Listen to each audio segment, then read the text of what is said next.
It all happened almost 10 years ago now. I was living in the city, but man, summers there were brutal. I just needed to get out, see some green, you know. I wanted to be in the country, walking in the woods. I had this little red car, and I had a map, so one night I just took off. I drove all night, heading out into the countryside. I was feeling good, listening to music, windows down. It was a beautiful summer that year, really perfect. The country was gorgeous in the early morning light. The sun was coming up, sky was bright blue. I could hear the birds chirping in the trees, and then, one peon tea. My car just died. What the heck? I thought. Then I realized, shoot. I'm out of gas. Great. Now I was going to have to walk, find a town, get some gas. But where was I? I pulled out the map, and it wasn't good. I wasn't near anything. I was totally lost. That's when I saw her. She was walking down the road, carrying flowers. She had on this long dress, and her hair was long too. Really long and black, and it was shining in the sun. She was really pretty. I wanted to ask for help. So, I got out of the car. Hello, I said. I'm lost. Do you know where I am? She looked a little scared, so I tried to sound friendly. I've run out of gas, I explained. Is there a place nearby where I can get some? Her eyes were blue, really blue, and she looked at me with a small smile. She's really pretty, I thought. I don't know, she said, her voice kind of soft. But come with me to the village. Maybe they can help you there. I was happy to go with her, and we started walking. It was a long way. There isn't a village on the map, I thought. Maybe it's really small. Eventually we came to this village, and it was old. The houses were black and white timber-framed houses, and tiny. There were animals everywhere, chickens, goats, stuff like that. The girl stopped at one of the houses and smiled at me. Come in, please, she said. I went inside. The house was really clean, but weird too. There was a fire burning in the fireplace, and they were cooking food in a pot hanging over it. I realized I was starving. That's strange, I thought. They're cooking over a wood fire. I guess they don't have much money. I met her parents, and they were nice. Really nice people, but their clothes were strange too. Kind of old-fashioned. Sit down, the old man said. You must be thirsty after your walk. He gave me a drink, and I said, thank you. But the drink was weird too. Dark brown, and really strong. I didn't understand, but I felt good being there. I asked about gas, but the old man looked confused. Gas, and fans, and cow, ulmen, times. He asked. What's that? This is getting stranger, I thought. Then I asked. So, do you just walk everywhere? The old man smiled. Oh no. And? We use horses, he said. Horses? I thought. Horses are slow. Why don't they have cars? But I didn't say that out loud.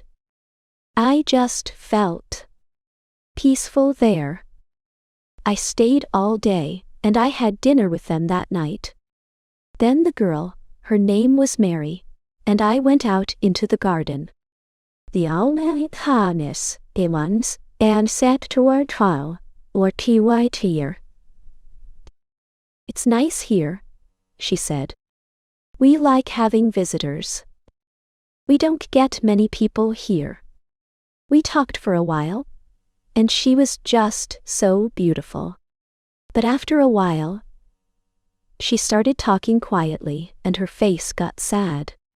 Why are you sad? How cute? I asked her. I can't tell you, she said. You're just a visitor. You have to leave tonight. You have to go now. I didn't understand. I was falling for her. I knew it. And I wanted to help her. Why did I have to leave? But Mary said again, her voice sad, you have to go. It's dangerous here. So I said, okay, I'll go to the next town, get some gas, and then I'll come back. She didn't say anything. I love you, Mary, I said, and I'll come back to you. You can't stop me. She said goodbye at the door. Her face was so sad, and I was sad too. I didn't want to leave. It was midnight. The night was dark, but I started walking. I was exhausted when I finally saw the lights of a town. I found a gas station, filled up, and then I asked the guy working there about the village. He gave me a really weird look. What village? He asked. I described it to him. I told him about the old houses, the people in the strange clothes. He gave me that same weird look again. He thought for a minute, and then he said, there was a village there, but it isn't there now. There are stories about it. Strange stories. What kind of stories? What kind of stories? I asked. He didn't want to tell me, but then he said, there was a big fire in the village. Everyone died. There aren't any people or houses there now. How did it happen? I asked, and why? Oliver Cromwell killed them, he said. He was mad at the villagers because they helped the king during the English Civil War. I couldn't believe it. That can't be right, I thought. That war was like 350 years ago. Then I remembered the strange clothes, the long hair, the food cooked over the fire, the old houses, and the horses. But I don't understand, I said. I saw the people and the village. I talked to them. The guy looked at me funny. Ow, Holmes. There's a story about that village, he said. Every 10 years, for one day, it comes back to life. Just for one day. Then it disappears again for another 10 years. If you find it on that day, you have to leave before morning, or you'll never leave at all. Could that be true? I wondered. Maybe it was. Mary had said, you have to go. She loved me, but she said, we have to say goodbye. She was scared for me. Now I understood. I went back to where the village was supposed to be, but it wasn't there. I looked and looked, but I couldn't find it. All I saw were flowers and trees. All I heard were birds and the wind. I was heartbroken. And I was heartbroken. I sat down on the ground and cried. I'll never forget that day. I remember Mary, and I'll always love her. Now I just have to wait.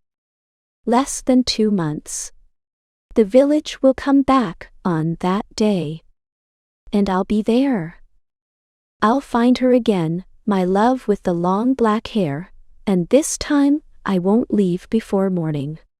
I'm staying with her,